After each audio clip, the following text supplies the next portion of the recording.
and we should all jump in. And you're open to suggestion. Oh, I'm very open to suggestion, and although it is a manuscript that's supposed to be deposited June 1st, it's not too late to intervene. This isn't a sort of, here, look at this, but it's too late. But thank you, Yanni. I want to thank Yanni and the Jordan Center for their hospitality and their kind invitation. And I promised him, and I promised myself that I'd keep it short. My task in introducing the project is a little bit more complicated because the audience is a mix of people who've been there literally since the beginning, and those who I don't know as well. So I'm going to err a bit on the side of being brief with the idea that you can intervene and I can spell out things if, rather than sort of go on. In short, the kind of the Whig history of the project, culminating in what you see before you, it started with a dissertation at Columbia that I initially planned on doing on the Revolutionary era, comparing Kazan and Ufa. I was mostly interested in how institutions of the core of the empire dealt with questions of ethnicity, multinationality. As I did my research, I shifted to sort of decided to emphasize Ufa. It was less traveled at the time, and I thought marked an interesting contrast to some of the things that we see in Kazan. And as I worked, I found myself drawn back in time. That is, so much of what I found in the 19th century was very much shaped by discussions, or even a culmination of discussions that had been going on at least into the 18th century. So when I had a grant in 2004, I took the story that had been running Great Reform era for the most part forward to back to the beginning of the empire in Bashkiria. And so that gives you some context for the project. I hope you've had a chance to look at the introduction, which gives you some of the chronological framework. And the last thing I wanted to say is that the manuscript, as accepted, I was encouraged to rework the conclusion to make it, to draw it a bit more broad. And so what you see is, you might have been able to tell, reading it, the beginning and the end were part of the manuscript as submitted to the readers, and now the sort of the middle is what is essentially not absolutely a first draft, but it's sort of a bit more raw. And I really appreciate the opportunity to get your feedback on some of these issues which are important to me, but I haven't really presented in this way. So with that, I think I'll stop talking and listen and answer questions. Well, I'll start. First, a statement, then a question. You need maps, and I hope you're going to have them in the book, right? Because I was on Wikipedia way too many times. It'd be a lot clearer. Anyway, so beyond that, my question was, coming to this as somebody who knows absolutely nothing about nationality, and so you're going to have to speak to two very different audiences, right? I needed a little bit more, I guess, guiding through this, because it just, without knowing the period, I didn't know anything. Every noun, I didn't know any of them. So it would be very helpful. And I wanted to ask, are you going to have a preface before this? Or well, this is a conclusion. And so that's changed what I was going to say. Well, and I apologize for that. I wanted to go with the conclusion because I'm trying out more that I have, where the introduction isn't going to change as much as I go to the submission. So this is, and I know that puts you at a disadvantage, but this is meant to be the conclusion. So presumably, you will have seen the maps and at least become familiar with some of the names. But I think that's great. I needed a thesis. I needed to have blinking lights around a thesis, though it's not as important in your conclusion as it would be in the intro. But maybe for us here, since we haven't seen the intro, you could tell us, you do the comparative stuff beautifully, that's there. We know what's unique about the Bashkiras and what's not unique, but so what's the question? The question the way I see I think the contribution that's most important to me, I would say, is to look at the importance of estate in the formation of the empire as something that was consistent, at least as an important way of understanding a population and sorting it and governing it, really from the beginning to the end. Could argue a bit about the very end, but even that I think is significant. And here I'm reacting, I think, somewhat consciously and perhaps somewhat more in ways I need to flesh out more, to the sense that I think in my sense of the field that faith and nation have become so central as ways of understanding the structure of the empire. And I think for reasons that are, certainly faith, religious confession is very important. But that I think it's come, to a certain extent, come at sort of the cost of looking at these other ways that areas were integrated into the empire.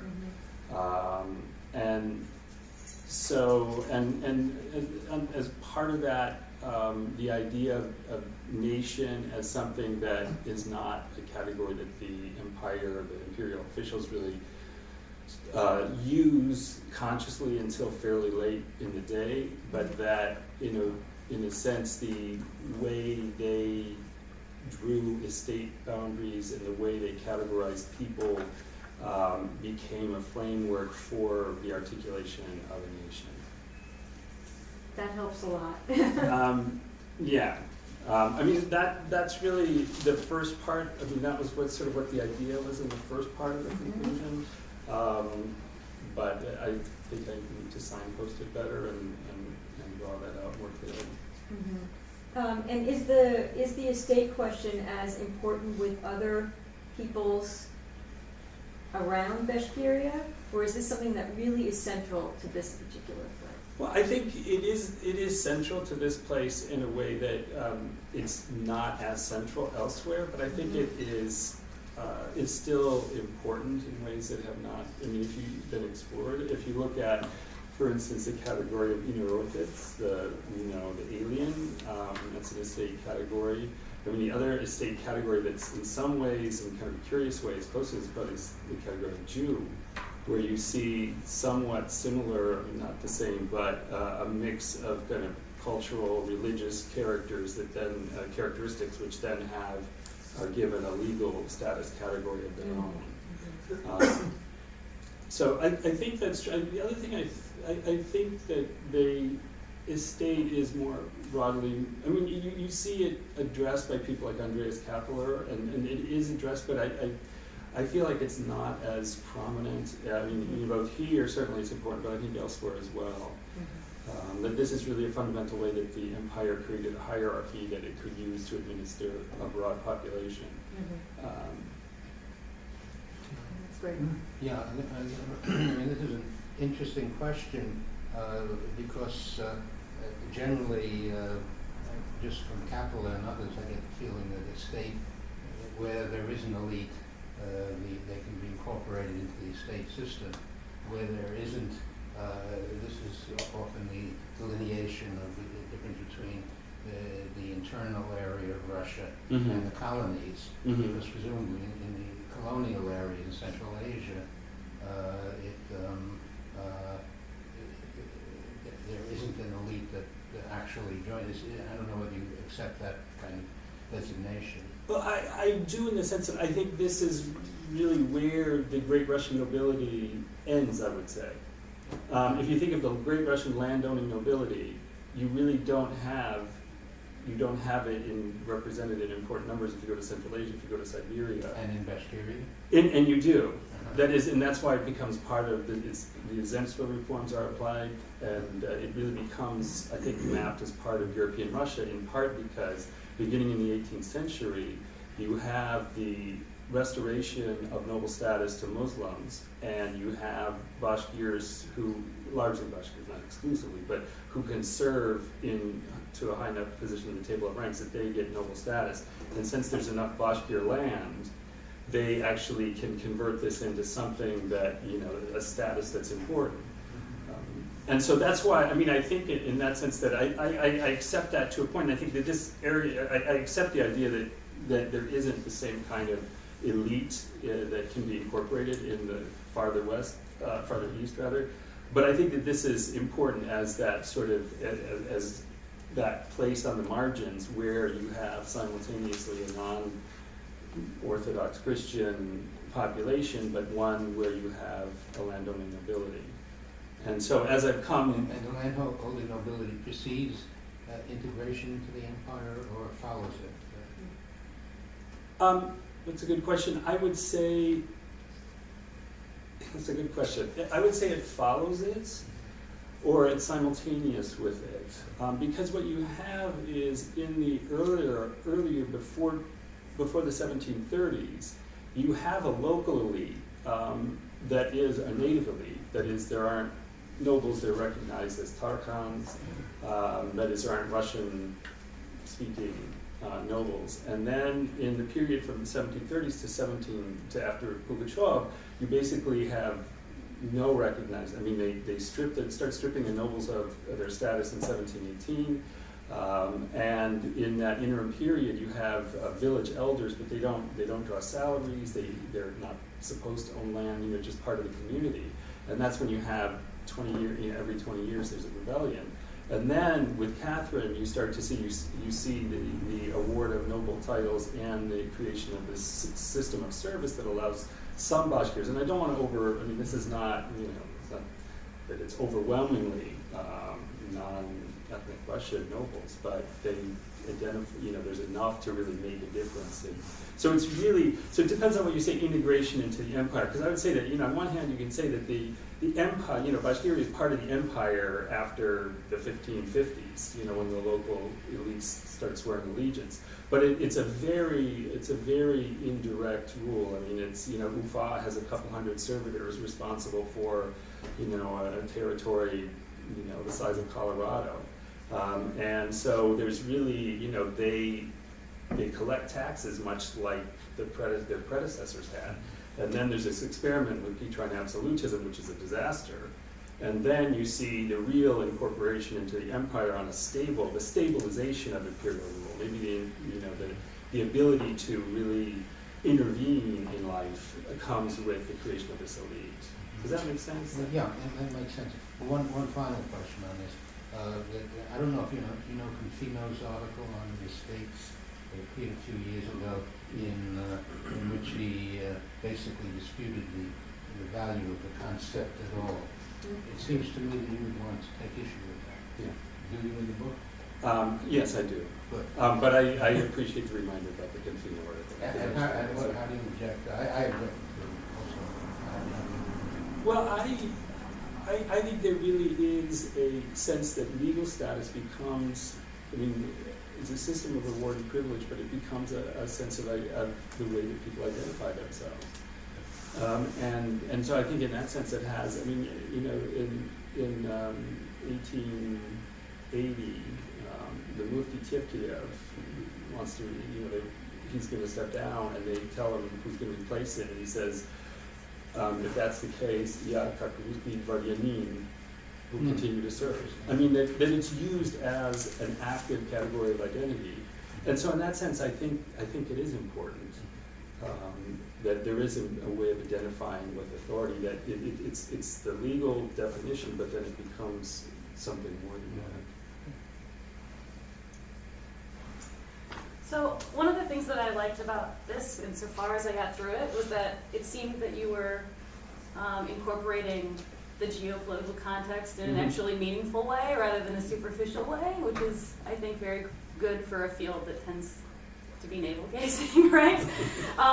But one of the kind of areas where I wasn't sure what the stakes were in terms of how you had thought about it, or if maybe you hadn't placed any stakes in it elsewhere in the manuscript, was how are we kind of considering Russia in terms of whether it's part of Europe or whether it's not part of Europe?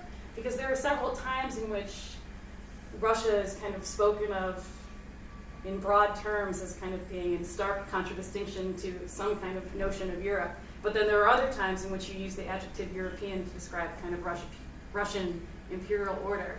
And so I couldn't kind of figure out where I should find myself in the tension.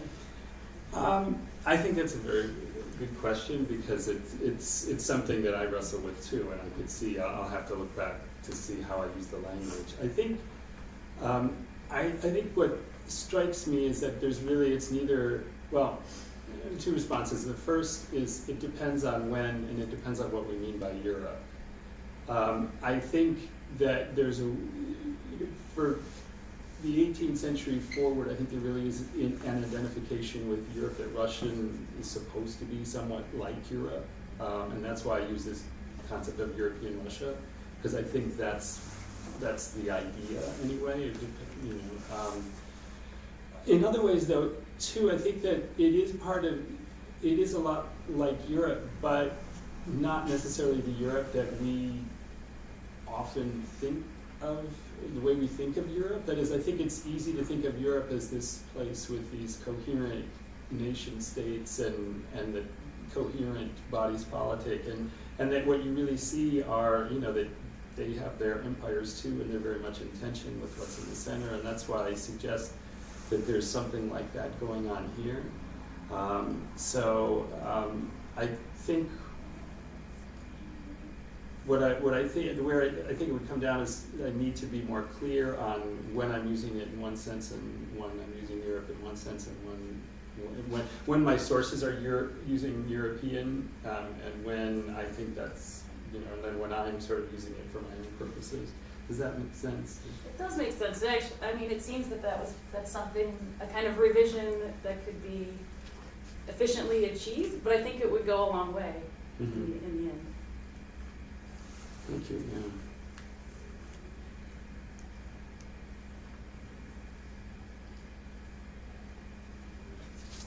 Yeah. Anthropology, I wouldn't put that down with papers. I mean, I'd be well informed, but just on this question of Saslovia and Bashkiria in general, I'm curious about your thoughts as to how anomalous Bashkiria was in terms of its status within the empire. Because, as I recall, the status of the Bashkirs as a military state was quite unusual in terms of the ways that other ethnic groups were handled in the empire. It was an odd arrangement. And if you're making a kind of generalization about the nature of a state and the role it played in Russia, particularly going back to the 18th century and earlier, is this a good example to use? And in connection with that, would your interpretation then perhaps be contributing or strengthening to the notion, I think Jane Burbank has talked about it, and other people, about a kind of asymmetrical empire, being one of the defining features of the Russian Empire, the fact that there isn't a kind of sense of uniformity, even in the ways that legal definitions and how they're used, and it's really ad hoc legal arrangements of the sorts that you see with Bashkiria that actually become almost a defining feature of the empire. Right. No, I mean, that's a good question. I very much would follow in Jane's line of thinking. That is, and I don't want to suggest that this is representative of the empire, because I don't think it is. And it's not, I don't think the case of Bashkiria is representative. I would say that, I think I can argue that and still say, though, that estate as a rule is important. That is, it's not applied the same way everywhere. It's not, there's certainly great differences. But that within that, the real point that I'm trying to make is that this is really an empire, and it's really an empire to the end. And that what makes Bashkiria interesting is not that it's representative, and what I try to do in the sort of middle of the conclusion is really to say that, to show how it fits with what's west and what's farther east. And so, yeah, I mean, I don't want to try to suggest that it's representative, but I guess I'm not quite ready to say that, estate is anomalous. It's used in different ways. In the western borderlands, Jews in the Far East, Rodits, the Cossacks. I mean, there are different particular estates And I think there are different ways that a state, even in, say, in Central Asia, although there's not the effort to create a native estate, that there are at least some important military commanders who are, come from Bashkiria, serve in the military, and then are sent to Central Asia as for a reason. That is, that they will be able to connect with the local population better. So I guess is like trying to say that the state is still important in different ways in different places, and that this is one particular example that brings out perhaps that's importance more than other areas, but that it really, I don't think it's unique in the sense of that this is uniquely a place where a state is appropriate. I mean, because if you think of the conflicts, I mean, there's really a lot of the borderlands. This is something of a pattern. So does that make sense then? Yeah. I mean, are you sort of posting a model of a state that's defined then by service to the state? In other words, particular groups that contribute in a particular way are then given this status as an estate, and this becomes a way of sort of mobilizing? Mobilizing them and then giving them a sense of identity and connection. I mean, at least some of their elites. This one fellow, Umibaya, his short piece where he talks about dealing with the other fellow Bashkirs.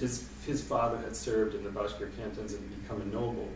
And he says, everybody was telling me you're a nobleman now, you don't need to deal with these commoners. And he says, no, I don't want to, so that it becomes something that defines them, that is the way they understand the relationship in the empire. It's really a way of mobilizing their loyalty, I think is perhaps the best way to say it. I see something which is more focused on the structure of this particular text. Mm-hmm. I mean, I read the manuscript, well, an earlier version of the manuscript. So by now, looking at the conclusion, what I'm looking for is, I think what you've written here is a sort of a recap, particularly in the first pages, sort of a recapitulation of the things you've spoken about. So the whole manuscript now is about complexities and about counterintuitive things, or things we wouldn't expect about them. Contradictions and tensions, and there's a certain healthy messiness to it because it's messy, and I think that's one of your points. It's very hard to generalize, and also I think you would be telling your reader one shouldn't generalize. And so one of the things you might be able to do in the very beginning of this is to say why you're not generalizing, which makes so rather than somebody look at it and say it's messy, and you're telling them it's messy, and that's what I want you to take away from it. So that'd be a first point. But the other one is on the organization of the points, so that because it's presented as a recapitulation, it's repeating the complexities that have been appearing throughout the manuscript. Whereas in the conclusion, I would suggest, and I think you think of this, maybe at least think about it, is that what you want to do is to stand away from it in abstract to some extent. And come up, does this resonate with you as well? Yeah. An abstract at that point. So that rather than give us through, there's this, and there's this, and there's this, and there's this, tell us, this is the general framework in which I'm asking you to look at it. Right? That messiness. And by saying this is a general framework, you're not saying it's not messy, you're saying this is how I want you to understand this messiness. Which is a historiographic point to make. Right? And it's a good point to make. And I noticed particularly in that first section that it takes us through the different ways of looking at difference and the different ways of looking at the organizations of the population. And what you could do is, in a more general sense, is think of it both in institutional terms, where it's already in spatial terms, but look at it in institutional terms and temporal terms. That there are a series of institutional foci that you have, and you're showing us how they evolve over time. And you could, for example, take each of them and say, well, look at how each of them develop differently. And so the obvious ones would be estate, which you haven't thrown out. Another one would be confession, which would be race. Another one would be language. Ethnicity, as that emerges, but Nathaniel will tell you that it's always a work in progress. It's more than some of the other ones. And show how each of them are evolving temporally. And if it's full of tensions, contradictions, and messes, that's fine. You don't have to make it. You don't feel that by giving us a coherent way of looking at it, that therefore you're denying the messiness of it. And the contradictions and tensions. But you're giving us a way to understand those tensions. And if you were to organize, it seems to me, the whole conclusion that way, with the exception of that final part. And the geopolitical, as a sort of the framework for everything you're doing. Things were allowed to happen here because they were not surrounded by great powers, because they didn't have alternatives. And it was always going to be a domestic issue. There's a different kind of negotiation taking place. And if you do that, and then you bring this to 1917, then if what you're saying is that somehow all of this gets melded into some sense of nation, which I think you are saying, well, it's a tortured, contradictory, and tension-ridden process, right? You see what I'm saying? I think I do. So take what someone might read as a weakness, which is to say that there's no coherence here, and tell them that, but that's my point, right? And I'm giving you a little more abstracted and general way to understand those tensions and ethnicities. Mm-hmm. And then bring us temporally to 1917. So, if I understand you, and I think this, I'm thinking it through, but I think it makes some sense to, just organize it around categories and institutions. The ones that have been, that are all over your book. Yeah. Right, the ones that are already mentioned, they're already there. And also to combine what Jan was saying with what Fran was saying about multiple audiences, think about the way, so there are going to be people reading the book because they want to know about this particular topic about Bashkiria, but think about the way we do our own research when we're finding other books that we're hoping to find something useful in. We read the introduction and the conclusion and skim through the chapters which are relevant to us. So really, everybody but Yanni does that. So to help poor people writing dissertations and things like that, I would definitely agree that the conclusion or the introduction and the introduction are where you're making your biggest argument. I think that makes a lot of sense. And this is something that I clearly struggle with. That is, I found that working through, 300 years of material has just been, frankly, more than I bargained for. I remember talking to you about that. I can't say I wasn't more. A long time ago. Yeah, a long time ago. And I learned my lesson slowly. We got years later. But yeah, I think that makes a lot of sense. Because what I'm wrestling through in that conclusion is you see it as I'm wrestling through the complexity, and it's actually, if you see this version versus it's a little closer to something that, than sort of something is emerging. Mm-hmm. But I think that makes sense, and that would allow me to provide the hook into the work that I think would make it more accessible to those who are not necessarily interested in following, or they don't have a lot at stake in the complexity of the history of the Bashkirs in specific, but want the larger patterns. So the geopolitical part, it is interesting actually. It is in some ways exceptional. And that could be just your starting point. And even this is what's allowed to develop. Mm-hmm. Any abstraction is going to do violence to the complexity. Any abstraction you choose. Mm-hmm. But some abstraction also helps us understand and see things. Mm-hmm. If those are your basic categories, and I think they are, having read the dissertation and different versions of the manuscript, then it's a fair thing to do, I think. And the thing to do at that point is not to go back to your chapters and say, now what did I say here, and then recap it. Walk away from the chapters. Mm-hmm. Walk away from the evidence. Mm-hmm. Worry about the footnotes later. And first, this is your moment to generalize, and this is your moment to tell us the bigger picture, it seems to me.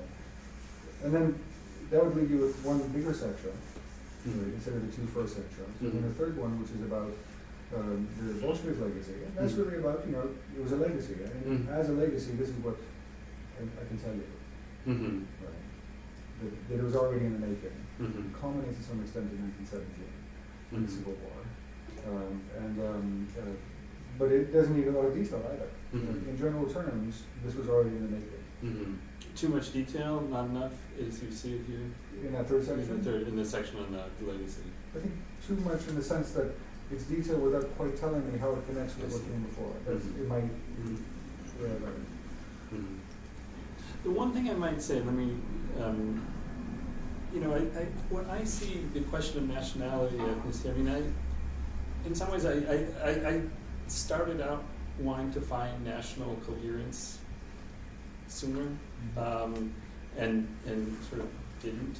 And then I think what I see is this real that this is really where there is a complexity that is unresolved by 1917. That is, the discussion of nationality really comes in a coherent way, in a sustained way locally. It really comes very late and is very much left unresolved. Not that it's ever resolved, but that very much up in the air. That really to the point. It's not in this conclusion, but really where you see the creation of a Russian national society in 1915. And before that, you have either right-wing politics, which are more about pro-monarchy, or you have various other kinds of, some use of nationality as a category, but really not in a sustained way. So is that, In my opinion, what happens at that point is that you don't say that this therefore consolidates or ends a set of problems. It adds one more set of problems to the ones that already existed. So nationality is not your endpoint. Nationality is not a solution, which is a problem. It becomes one more framework for negotiating these complicated issues. Does that make sense? Yeah, no, I think that's right. It becomes another way, another kind of way you can articulate some sort of vision of how things are supposed to be that complicates everything yet again. Can I ask a literature question? Sure. And I haven't read the whole book. Somewhere in the book, do you ever bring up the Tolstoy story that about Bashkiria? I do. Well, I do a little bit, and I'm going to do more. It's something that has come late. Which story? How much land does a man need? Oh, It's a parable of greed, but really, if you look at it ethnically, some ethnic Russian goes out to Bashkiria, and it's like some video game. As long as he can close the loop, he gets as much land as he wants. This is really very evocative. Well, it's evocative particularly because what you see this is written 5 years after this scandal, where the Governor General, Orenburg Governor General, is using his power and law on the sale of Bashkir lands to basically take Bashkir land and give it to his friends. And the result is... What year was that? This is 1881 is when it's actually on the pages of the local newspaper, and then Alexander is assassinated, and then somehow it becomes less urgent. But so it's 18. So this is written only a few years later, and it really becomes a kind of, I think, a parable for what happens to Khrushchevsky. That is, he got so greedy. The local officials, they got so greedy that it meant the end of the government. They get rid of him and they abolish the position. Yeah. I actually had a sort of literature-related question. And that was that, my sense is that in 19th century literature, the Bashkir represents a pacified tribesperson, right? Tribesman. It's somebody who's, it can be kind of romanticized a little bit, but it's basically somebody who's not a threat. And I was just wondering, what is the, if you say Bashkir to somebody in the middle of the 19th century, what is the image that comes to people's minds? That's a good question. I think that before, certainly by the end of the 18th century, the idea is not pacified people. And part of what informs so much of the discussion on what to do with the Bashkirs is we don't want to have them rise up again. Because unlike, the Tatars to the west, the Bashkirs are very good horsemen, and they go up into the mountains. The Urals aren't, they're not the Caucasus if you're trying to flee the empire, but, they'll work for a little while. And then you also go out onto the steppe. And so you really, their image is not at all a pacified people until I think you get to the cantonal administration, which really, when you have the creation of an elite that really subordinates their fellow,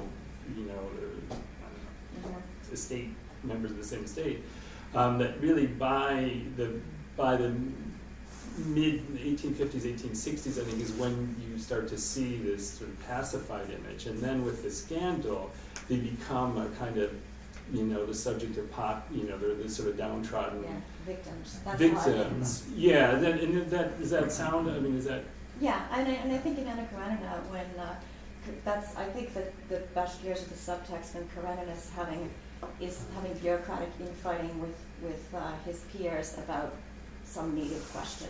Oh, if that. And who's being expropriated and how much. I think it's earlier than 1881, I think it's 1877, but I think it's like poor Bashkirs being screwed over. Well, that makes sense because in the Tolstoy story, the vibe I get from the depiction of the Bashkir, this is going way back, I've read it a long time, is it feels so much like North American portrayal Yes. of the wise but dispossessed Indians Yeah. who will sell Manhattan for some deeds, Exactly. Yeah. but are still Exactly. somehow spiritually superior Yeah. to the white guy coming along who meets the Yeah. just death because he doesn't understand what land is really important for. Right, and that's exactly, I mean, your memory serves you well, because that's what, when I was starting to, it's one of these things where, you sort of kick yourself, like, why didn't I do this 10 years ago? But anyway, but when I started to think how this story fits, my memory was more, I had read more of the popular style writing, and then you see in Tolstoy that, the elder actually, he sets up this game that the guy kills himself,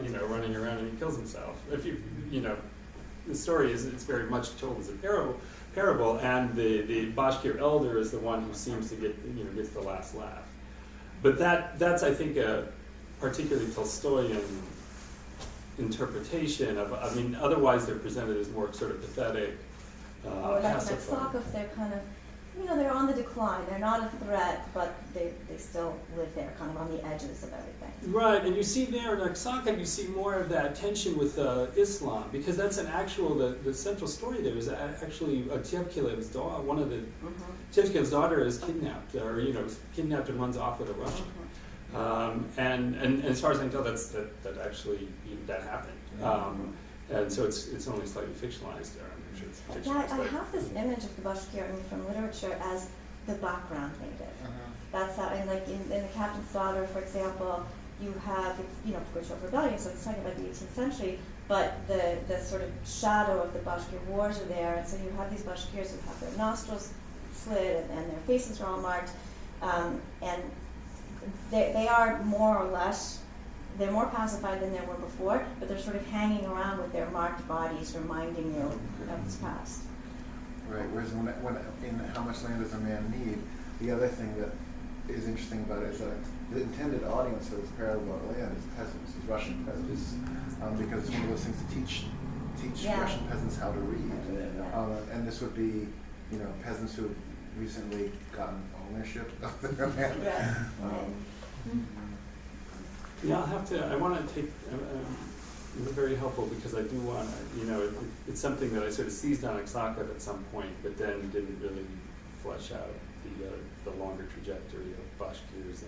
And in Aksakov, you can really see this sort of transitional space and transitional moment between a frontier and heartland. You can see this frontier being turned into a heartland sort of through the labors of these heroic settlers. Does Aksakov's life story take place in Bashkiria? No, he's telling his grandfather's story. Yeah, I have a question. To what degree did the noblemen like Aksakov's grandfather have an existence there? I mean, was there a Russian sort of colonial nobility there? Yeah, but it rings very true because that you had noblemen who could go and, as Tolstoy himself did, you can buy Bashkir land very cheaply.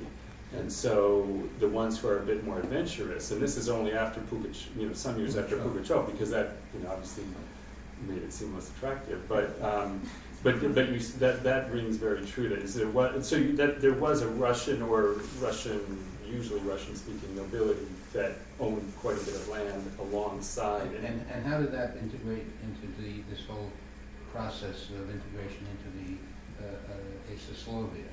I mean, were they separate from it, or were they together with the Bashkirs who were advanced? Well,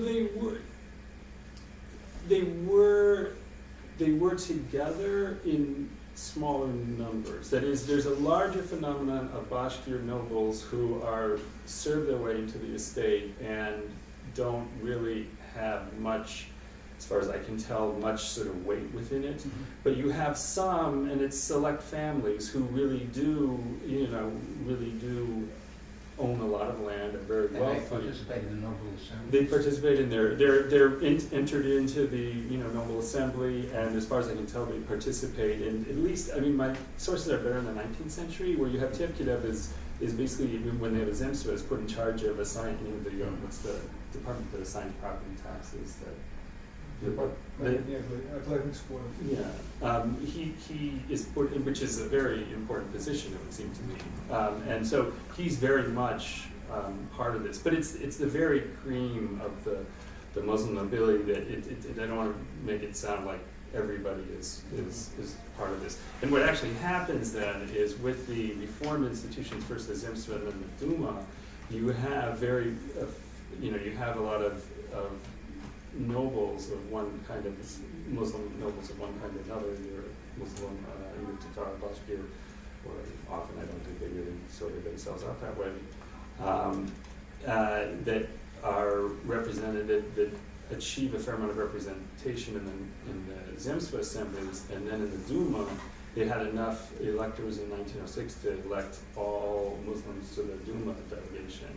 And then it's only after that in response to complaints of some of the Russian Orthodox noblemen, that some of these Muslim noble families that are quite large and owned a lot of land together are found not to. Some of them are not registered in as nobles, and so therefore they're eliminated from the register, the electorate, and then finally Tivkidev resigned because he was the last one, and he resigns. So they're there together really until after 1905. From your article, I presume this is also in the book, you see 1905 as sort of a watershed of nationality. I mean, before then I get the sense that there isn't much sense at all. It's the Duma that more or less, and is this also in the book? The Duma, it's more represented in the book than it was in the conclusion, and that should probably address that.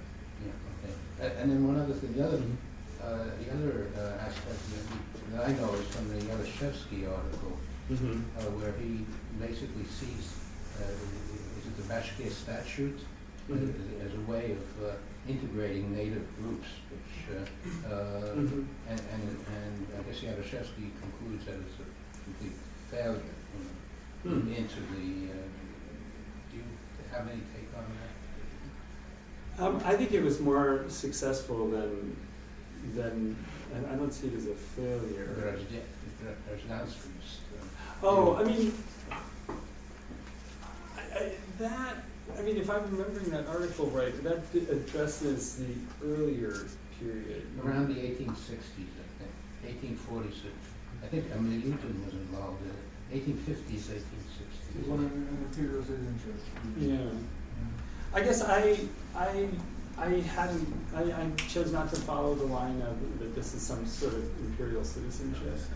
I mean, because I think he gives his own definition of citizenship. Yeah, and so I think that really what integrates the reason that the statutes on Bashkirs in the 1860s are important is when they get rid of the distinctive service, it's getting rid of the service in cantons, the military obligations, how they discharge their obligation to the state, and then they're made like peasants in most respects, and that this then changes in part changes their perception because they're no longer a militarized estate, and that and the legislation allowing easing their alienation of their lands leads to a lot, not their complete dispossession, but large scale.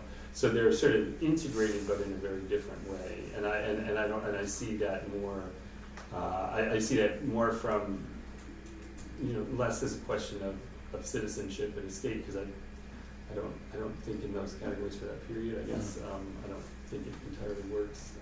But certainly there's a process of integration that's going on. I think I'm thinking of his earlier. He wrote about the 18th century. This was in the volume. In the collection. Yeah. But to ask a similar question, but from a different direction. So, if you were to set aside the question of citizenship, which is fair, but Richard was also referring to your article where you speak about individual report, how people are individually reported and registered, which is not quite citizenship, but it is individuation, right? Which would imply a bypassing of the collectivist script, right? Which could be one more thing to bring out here, because it does come up not only in the article, but it comes up in the manuscript as well. And you know, there's a certain argument that individuation by definition is a challenge to the collective institutions. Does that, if you see what I mean? Which again doesn't resolve anything, it just makes it more complicated. Okay, one more, you know. Yeah, I think that, Isn't that yeah, I think that, you know, and I think when I rework this along the categorical line that you suggested, I think that'll make more, it will force me to confront that more directly than I do here, which, because it kind of gets lost in the, in more empirical material. Because there's clearly something that's going on in this in the 1860s. I mean, that I think is absolutely true. The importance of the individual, the sense of active participation. There's always associated with the idea of Grashdansky is that always to think of it as citizenship is really a mistranslation. My take is always it's a calc on civilization, and which places it in a somewhat different context, because really what's being sought when there's a talk of development of Grashdanstvenness is really cultural transformation in a sense, and acculturation into certain norms of what was seen as modern or civilized behavior at the time, which is very much part and parcel of the ethos of the great reforms and someone like Newton. So, and would you see are the kind of expectations of transformation that then become a criteria for belonging in this sort of broader community and empire?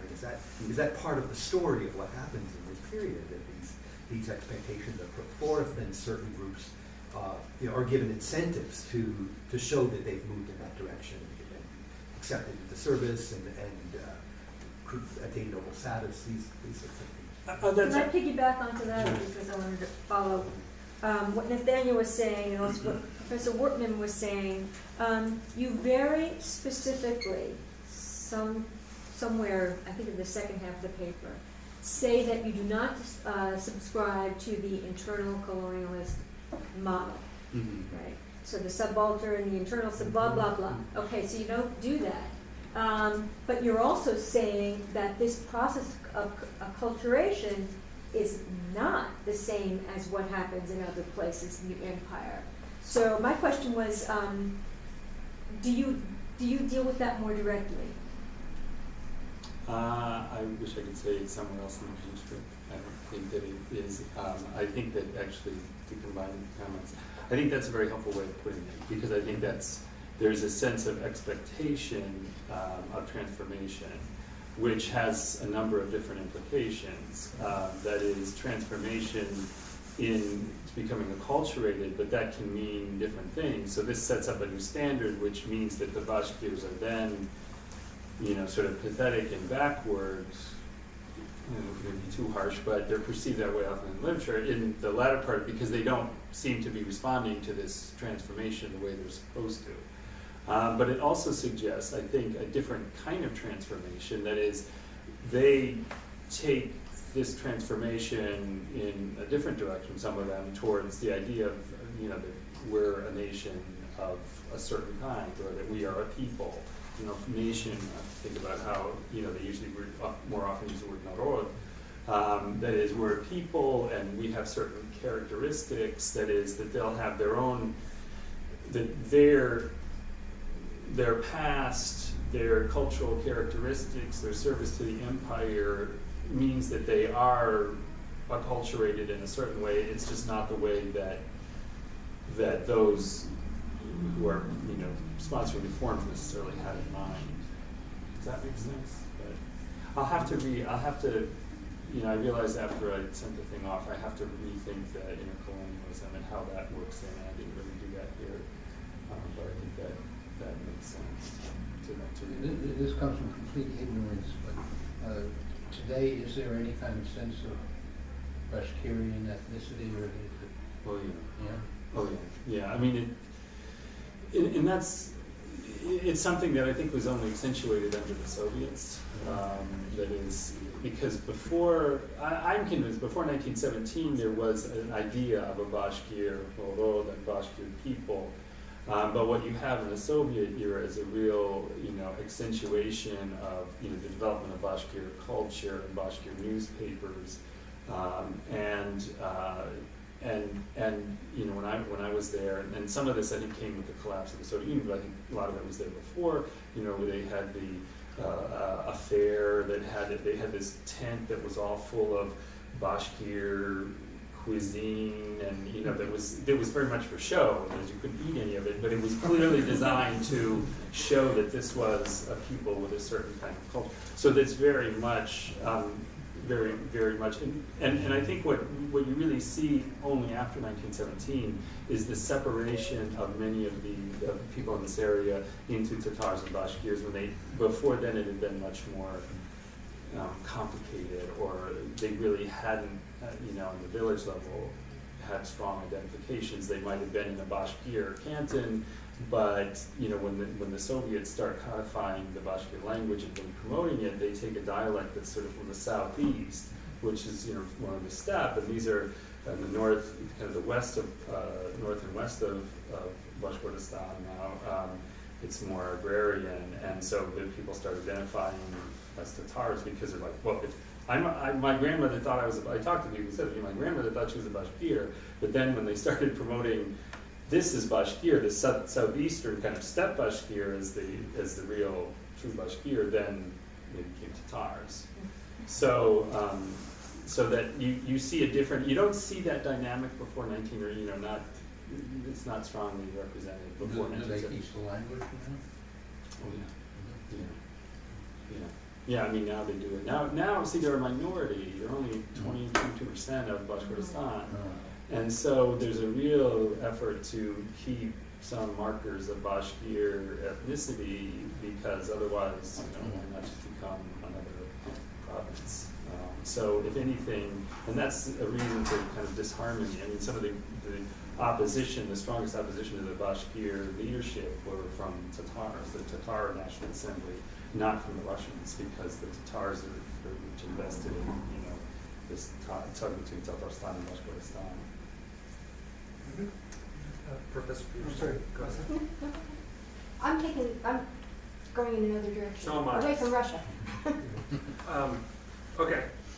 Well, maybe mine will be a segue to that, because I had a question about looking at the Russian Empire in the world of empires. Mm-hmm. And if I understood correctly, one of the ways that you situate that is to talk about the kind of the 18th century Europeanization of the Russian Empire, away from the kind of Eurasian model toward more of a European model. And if I understood correctly, one of the indicators of that is the increased violence in imperial expansion in the middle of the 18th century. And my first question is kind of, I guess,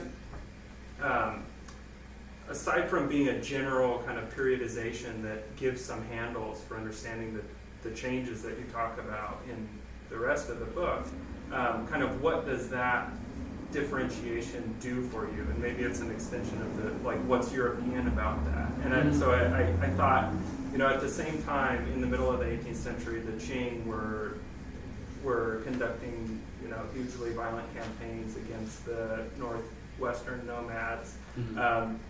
And Russia was, I think, even before the period that you cite as this increased violent, right, it was conquering Kamchatka and various regions that were amounted to kind of, conquistador style violence in the Far East. And so one question is kind of like how useful or how far can you push that periodization? But I guess the bigger question is what exactly is the comparison with these other world empires doing for you at the end? I mean, as you presented it, it was kind of, this was, a direction that you're being pushed to draw the broader implications. But I just wonder, maybe there's something maybe there's something else there that you can push that's along the lines of, you know, one of the arguments you're making is that the empire was an empire to the end. I mean, it seems to me that maybe something that you can show is that the empire was a Eurasian empire to the end, and not necessarily like the European-Eurasian distinction there between overseas and contiguous empires maybe doesn't hold quite the purchase that I think it tends to in the literature, and maybe that's something that you could stress as well. I'm not sure. Maybe you have more reasons for drawing that distinction, but it wasn't clear to me exactly the payoff for drawing that periodization. So I'll just yeah, thank you. That's really, thank you for that comment. I think I'm trying to think of how I came to that periodization and what it means to me. And I think here I'm reacting a bit to the Soviet or Russian sources and Bashkir sources, which really see this as a kind of continuous pattern of colonial exploitation from the beginning to the end. Okay. And it just seems to me that, you know, I mean, I'll have to think more about how this fits in geographically, because I think your examples on Siberia that I should consider that more deeply and how that affects this periodization. But this may be a more specifically local periodization than some of the others, and certainly we're talking about the way it forms, you know, obviously that different. But I think what struck me was how distinctive the 1730s became, how this really was a change in the game, and it was perceived that way, and you see it in the way that the Bashkirs petition authority, that is, they want to do what they've done before, which is they aren't happy with the Russians, they rise up, and then they negotiate something that sort of restores the stability based on some kind of compromise. I mean, I think it really is. I mean, I hesitate to use the word negotiation because I don't want to make it sound like it's done at a table, like, you know, we're all equals and we can do a deal. But that's the way it's perceived, and that changes in the 1730s. I mean, it's really dramatic. And there really hadn't been that kind of, you know, mass violence. I mean, you know, it's there, but not nearly on the level that you see in the 1730s. I mean, the Bashkirs are up to a third of the population is just, you know, destroyed or exiled. So it's really striking that this is a real point of departure. And then the Bashkirs developed this reputation as so rebellious because, you know, and 20 years later there's a rebellion, 20 years later there's another one. And that, you know, so it made me think what's distinctive about this. And this is when it seemed to me there was a certain kind of, that's why that sort of the idea that this is a certain kind of European model of empire, or a certain, and I'm not even sure, I mean, sometimes it almost seems more like, you know, Peter and his proteges, in this case, you know, being Louis XIV and the revocation of the Edict of Nantes or something, more than an overseas imperial phenomenon. But that there's really, it seems to come very, very hard and very fast and very intensely for that middle of the century, and then things change. And in the larger, I mean, I want to think about I take your point. I think thinking about how this is a Eurasian empire, because one thing that I think lingers in the back of the piece I gave you and in my own mind is that there's a sort of Eurasian legacy here, that there's a sort of a legacy of a certain approach to you know, toleration, a sort of pragmatism, not in sort of elevated to the level of principle, but a kind of pragmatism about this that comes from, that we see until 1730, and then we see again, often with a kind of Enlightenment sort of dress, that is to allow the non-Russians to be nobles again, to end the conversion campaigns. So I don't know if that helps, but I want to, I mean, I will think through that, what that legacy is, and try to, you know, I don't want to make it seem like this, that this periodization means that the chosen is that this is true of all of Siberia, because I think there's something different going on here than, say, you know, in many of the farther east in some ways. I mean, you have a people that has a universal religion and is good on horses and has gunpowder, and so they put up much more of a fight maybe than some of the Siberian peoples do. I don't know if that makes sense. Yeah, it does. I guess it totally makes sense that periodization is based on the particular Bashkir example.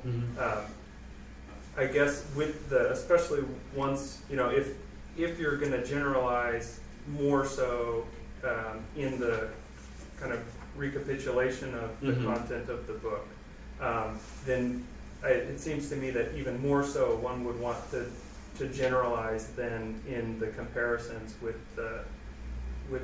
maybe I could be wrong about that, but it seems to me one would want to generalize at the level of what really kind of situates the Russian case in the context of the global world of empires, not just Bashkiria in the global world of empires. Because, as I said, you can look earlier than this and see Russian violence, and you can look at the same time and see Eurasian empires conducting the same sort of whole-scale or large-scale eradication campaigns. What time period do you have in mind for the eradication For campaign? I was just trying to look up the dates so I'd be more specific, but there were Qing campaigns, I think, in around the 1730s. I'll have to look that up because I can. Yeah, but it was early 18th century. Okay. Just following up on but it's a big global question. You don't have to answer it now. But how useful is empire as an interpretive concept, or as an analytical concept, as opposed to a historical concept? I mean, if a state called itself an empire, it's fine to say, okay, this was an empire. But using it as as Brubaker calls a category of analysis as opposed to a category of practice, in a sense, you're saying that there's something intrinsically coherent about or unifying about people, states that you refer to group within this category of empire, and that grouping has some kind of analytical traction or meaning that gives you something useful out of it. But of course, but there's so many different kinds of empire, and different times of empires, and empires behaving in different ways at different periods. And in fact, if you get before your appearance of the nation state as a model, that what alternative is there to an empire? And so really, doesn't it make more sense just to talk about state power and different manifestations of state power in different ways, involving diversity of populations? But diversity of populations is also a constant. I mean, where was there ever a homogeneous population, unified by a state in the pre-modern period? So, how are you using empire as in this sort of higher analytical way, or simply as a historical term reflecting the self-definitions of? Well, I guess I use it as a historical term, certainly, and I think that because I think it was important to the people that I'm talking about.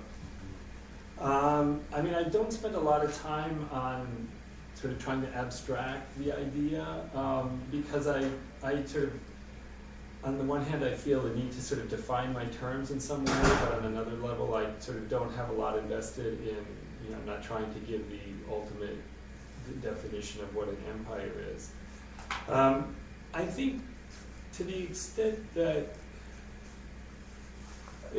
I feel that, maybe if I think in terms more of a historical term, and that I feel like in each of the different periods that I discussed, there is some sort of conception of the state as an empire and what that might mean. On some level, it is state power, but it's a state power that has a certain kind of grandeur, that has a certain kind of place for different kinds of people in it, that's different in some ways than other kinds, that has different kind of compacts with different peoples in a way that, we might not find in France, in the hexagon, if you know what I mean. The French call themselves an empire too, so. But they're not. But I mean, yeah. But I mean, they didn't. But they didn't call themselves an empire within the hexagon. I mean, they were imperial. Well, they were to a certain. Yeah, I mean, there's a certain grandeur to the state that the French and others want to borrow the term because that's what the Romans were, and that means great, powerful state. I mean, there are a number of different levels that this works. Leslie? Yeah, maybe you could. Could I just say something? Sure, please.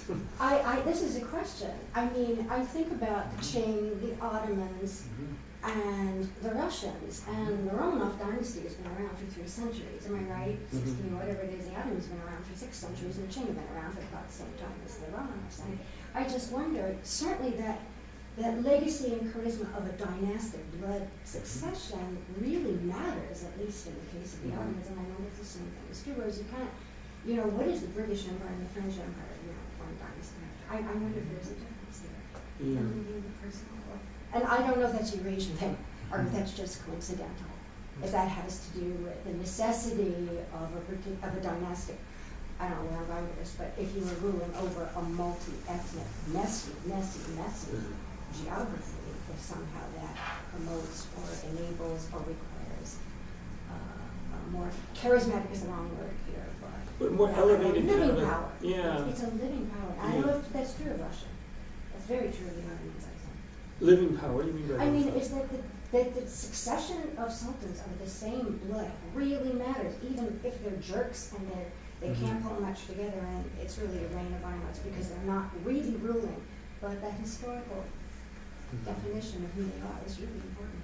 And it's important for people, I don't know, maybe the equivalent of the Bashkirs who really don't particularly love being ruled, but I mean, that's the alternative. Full stop. No, I don't think. I don't know if that matters, but. I think it does matter. I mean, when you think of the entry of the people in this area into the empire, I mean, it's a swearing of allegiance, and you see that reiterated, especially in the 19th century when they start swearing allegiance to the emperors and at the time of the coronations. They might have done so before, but it becomes systematic in 1825. That there is something about the nature of the elevation of authority. Is that what you're trying to get at, living authority, or living, you mean specifically in the dynasty? The dynasty, the elevation of authority, the stories that go along with it, the whole complex of what it means to have been this historic dynasty. Because what you see, I mean, you do see that sort of connection. I mean, I gave the example of the Tivkidov and the eyes of Russian nobleman, but he also, there's this moment when he receives a medal from the Tsar for helping to enforce the new military codes in the 1870s, and it's presented to the Ufa elite on a Friday at mosque, and there's this moment of celebration, and the Mufti has a tear in his eye because no Muslim has ever gotten that kind of award before, and this is presented, this is in the writings of someone who sort of had some ambivalence about imperial authority in other ways, sensitive to the fate of Bashkirs. He was one of them, but that there's a connection there, that when you say living authority, I think that that's something to keep in mind, and to think about empire more too. And I make this connection. I guess I'm thinking with that. I'm trying to think about this all fits together. You mean in the sense also of a separate sovereignty? Is that in that sense as well? I mean, I know what I think of the 16th century, which is my century, and I'm worried about trying to translate this into the 18th and the 19th century. I mean, when you were talking about mobilization of loyalty, I don't know if these states that have this huge history, I think certainly in the case of the Ottomans it's true, have an easier time mobilizing loyalty. Some little tin star that they also started out in the 1870s when they're trying to invent citizenship, but it isn't working. Whether that means more because it's an old. It's not a new thing. But it's also, if you think of the British case, Victoria becomes Empress of India in 1876, right? I mean, that sort of, it's hard to imagine. I mean, in the cases we're talking about, that swearing of allegiance to I mean, on the part of the elites anyway, is there from the very beginning. Where it's hard to, it's hard to imagine that suddenly, Nicholas is going to be the emperor of Bashkiria in 1894 or something. You know what I mean? It's there from the very beginning. I don't know, maybe the. Do you find the term white Tsar, Yellow Tsar, being used among the Bashkir? Yeah. Very often. I mean, it's sort of a very particular way of sort of packaging the dynasty, particularly for Muslim peoples, that created or extended this notion of charisma, using a symbolism that was indigenous to the not only just the Muslim, the steppe culture. Buddhist too. What's it? And the Buddhist, Buddhist. yeah. Mhm. So that may be part of the kind of ways of sort of transmitting this charisma into this different world, really, world of the steppe, so that they can command that kind of world. Yeah, but I think it's all sort of anchored in a kind of dynamic and narrative of conquest, and the dynasty does become the center of it. But the basis is one of subordination, as you say, distance, and so it's a particular type of loyalty. It's not a participatory loyalty. It's a subordination and a willingness to accept and maintain the subordination, at least outwardly. Though I'm just thinking of these cases, and I don't have a ton of them, but there is, it's certainly subordination, and it's not, I don't know, participation is the word, but there's certainly something about the personal connection. It's definitely one of subordination and distance, but it's like it's based on distance, but if you can get close enough to the person, to the dynasty, then you somehow, this reflects on you Absolutely. differently. Yes. Yes. So it's not, and I think about what happens in the 1860s. I think some of what we see is individuation, but it's also a way that more people are supposed to be aware of the dynasty, the larger regime, and what it stands for. And that's why I use for that chapter participatory empire, because I think there you do get a sense of participation in the sense that you are supposed to do something that shows to serve, to know, to be in a zemstva, to serve, to do something to show that your connection to and buy in a way that you don't before before the reforms, where you don't have the same kind of institutional basis, so it is more about an estate status. It's about an individual service as part of an estate, like a military estate, rather than having a broader range of institutions in which you can participate in this larger project. This, I think, comes right out. It's a broadening of the service ethos. It's certainly explicit enough from in the 18th century that you participate in this order. So broadening down and broadening out at the same time? Yeah. I think this whole business of rituals of subordination being personalized might be important. I wish I could remember this, but I shouldn't even mention it, but I remember being in a lecture, and please tell me if I got this all wrong, but when the Mughal sultans finally, turned over things to the British, the Red Fort, there's some bizarre thing about invoking the Timurids and the Mongols. Like, why are they talking about that? Why are they using that language of sovereignty when that's 600 years in the past? They somehow have memory of some ultimate. That's okay.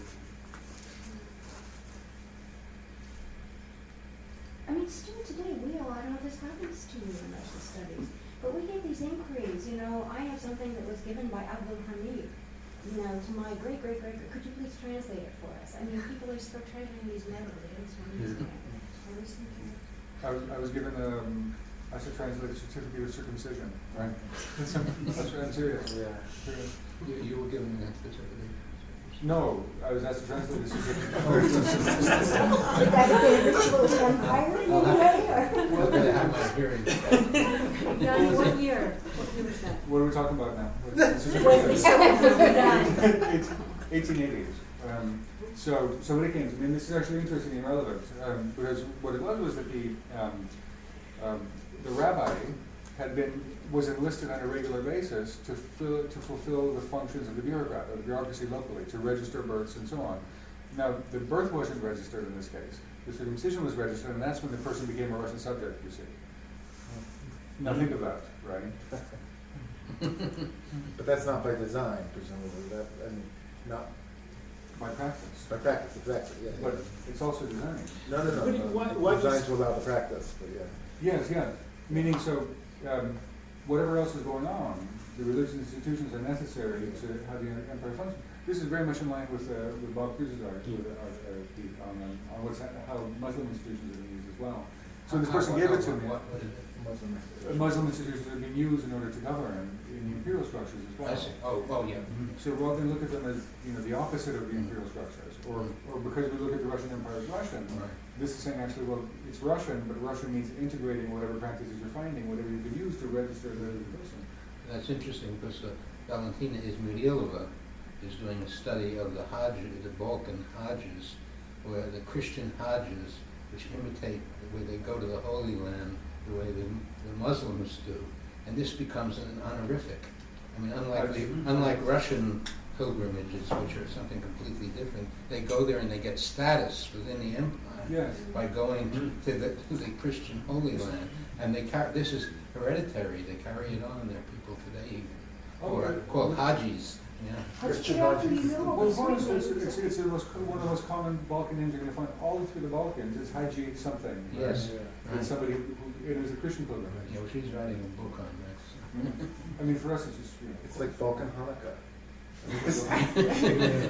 There's a big holiday, there's a big thing, we better come up with that. But it was an honorific. Yeah. Yeah. It's amazing.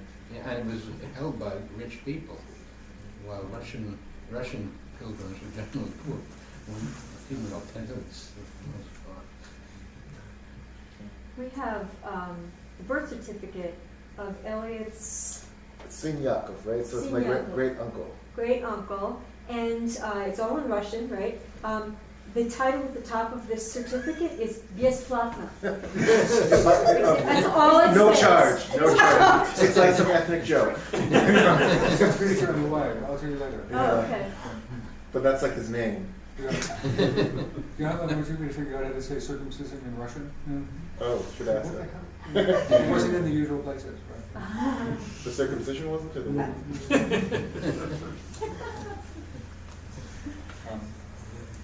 I wanted to follow up on what Leslie was going to do. I find it very interesting the way the conversation developed. So remember you started off with the colonial paradigm, the post-colonial paradigm. And I think you're speaking with Geraci here to some extent, right? And his take on Kazan. And part of your point is that that's very straightforward. You know what Geraci, he wrote on Kazan mainly. No, I was going to write your later. Yeah, okay. And so for him it's very clear, you have Russians entering the space, dominating Muslims, end of story, and the rest is how it happens, right? And so you're obviously not taking that track. But as we're speaking, we can speak about the dynasty as something superordinate, foreign, and alien. I mean, the way you're speaking about it, it begins to translate into not a problem, but a strength of the dynasty. I mean, its very foreignness, in other words, you seem to be saying that this is part of what gives it strength and legitimacy, because it's not of the local politics, you say. Especially the Ottomans, out of nowhere. I mean, they're not of anything, invented, hybrid. Well, I mean, and Russians are obsessed all the way through. I mean, and Richard wrote the books actually about it, but Rurik, the whole notion of this guy who's come from somewhere else, who never existed, of course, but who's come from somewhere else to rule over us because he's foreign, you see, Because the But Russians this would be couldn't true of the figure it Qing out. as well. So Right, sure. Manchu, Yeah. I mean, the Manchu cultivating come in. difference. But here they invented someone who's the alien. It almost seems analogous to having a liturgical language that you reserve for that magic thing, and that you don't use that language all the time in daily life, but it's there, sort of accessible to you, but set apart. But when I think some of the, just if I can Oh, I think the liturgical dimension, the alienness articulated in a certain way that is not the way I think Geraci wanted to find it. That is, he wanted to find it articulated in a certain kind of Western way, based on Said, etc. And that you don't, it's not articulated that way. It's not articulated by the same people. And I think this gets to Nathaniel's article on how, in your conversation with Adib on the use of Said in this region, where that in a way I think it's a strength that it's not something that has to be worked out by a lot of, from what I see, worked out by ethnographers and this a certain kind of production of knowledge. It's more it's something that doesn't require that. It can become ritualized in a way, but still is very meaningful to people. The connection is. In a sense of a liturgy, that because when you read about these are certain Muslims, but the kind of connection they feel based on a medal, at the opening of the Augsburg Ecclesiastical Assembly, that is the Muslims can be sons of the Empress just like anybody else. This sort of connection that seems to be evoked, that is sort of celebrated particularly because it's not articulated, it doesn't have to be articulated in a certain language or a certain kind of set of cultural practices, maybe, or maybe it does, but Fundamentally, what Geraci is saying is he's talking about what cannot happen because it's a form of domination, mm-hmm. which is not really what post-colonialism is about, but he's telling us what cannot happen, what's prevented from happening because of domination. But what Leslie's telling us is what can be produced mm-hmm. By that separateness. Mm-hmm. Meaning what she sees in your work. Mm-hmm. I'm curious what you think about Khodorkovsky's work, and particularly he has this notion that I find kind of intriguing, but it's really only applicable, he applies it to the earlier period, but this kind of creative misunderstanding that takes place in the interactions between the center, the imperial center, and the local elites, in the way that they come up with these agreements, these shares, and each side interprets it in completely different ways.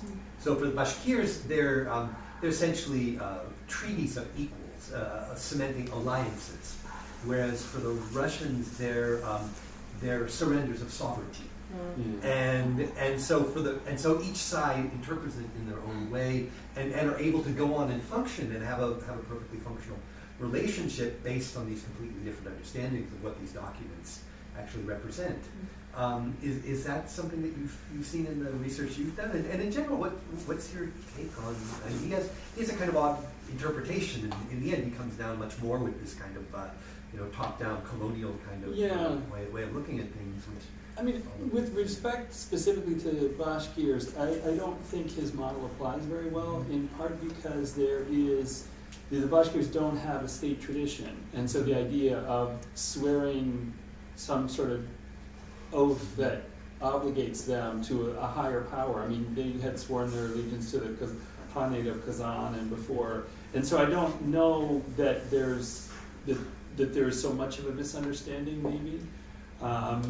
The larger point, though, I think, he, I think, is very much too quick, in my opinion, to fit the Russian case in the East into a kind of, as he says in his one book, a European colonial empire, raising a whole lot of questions about what's European and colonial and an empire in 1800, and sort of, at the very time when he says this is being made as an empire, a colonial empire of a particular type, this is when the Europeans are rethinking empire and say, if you read Adam Smith and a lot of late Enlightenment thinkers where they're sort of thinking that empire is a bad idea because what happens if you have an empire?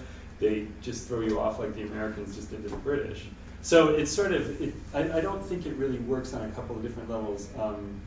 Even either the specifics of the Bashkir case or the larger. I do think that in the mid-18th century there is, what I see in this, I was talking about with David a bit earlier, this period from the 1730s to the mid-1770s, where there really is, I think, a kind of recourse to violence that we associate with certain kinds of imperial conquest.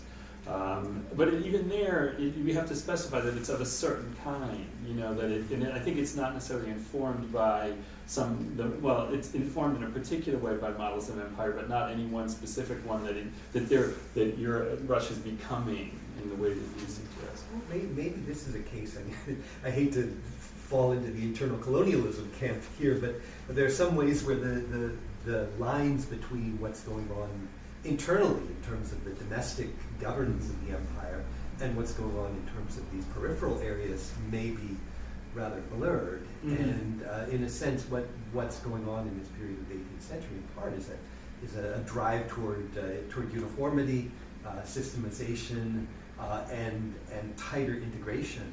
And this is something that you can see going on in both internally in the Russian parts of the empire, certainly with the closer inarodцы, and it's manifested in part with a much higher level of intolerance to religious diversity, and then also with these conflicts with the Bashkirs and also with the Cossacks as well, leading up to Pugachev, this greater institutionalization, integration, systemization, and all of these things puts a lot of pressure on these various groups that had existed through particularistic kinds of arrangements. So maybe there's a continuity to be drawn there, not so much comparatively perhaps externally, but through internal governance. I mean, and you could even argue, as I think it can suggest, that if you look at who's bearing the burden of this process, okay, even in the 18th century, I mean, would you rather be a Bashkir or a Russian peasant? I'd rather be a Bashkir. I mean, you're not inserted. You have a lot more land, and your taxes for much of the century are lower. I think that you could argue that, and I think this changes a bit when you get into the 19th and 20th century, that it's to the extent that the core of the empire is an autocracy that's intent on subordinating its population and enserfing them, it's better to be far away.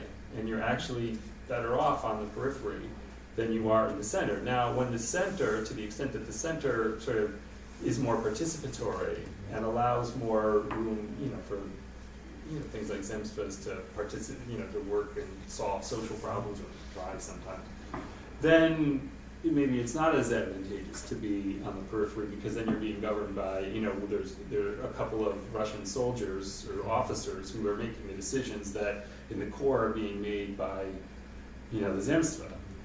That's sort of, that's another thing I wasn't expecting to find when I started out, but as I thought about it more, I mean, you're really, it's sometimes better to be at the periphery if you have a centralizing state that's trying to mobilize more resources.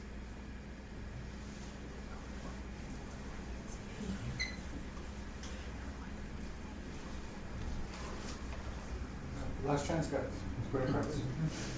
Yeah, really. I promise you, this was the last chance. I promise you. And I'm sure you should feel free to write back, and if you have any problems communicating with anyone, write to us and we'll put you in touch. Thank you. Follow up. Chuck, thank you very much. Good luck. Thank you. Thank you. Thank you all for coming. So much food for thought.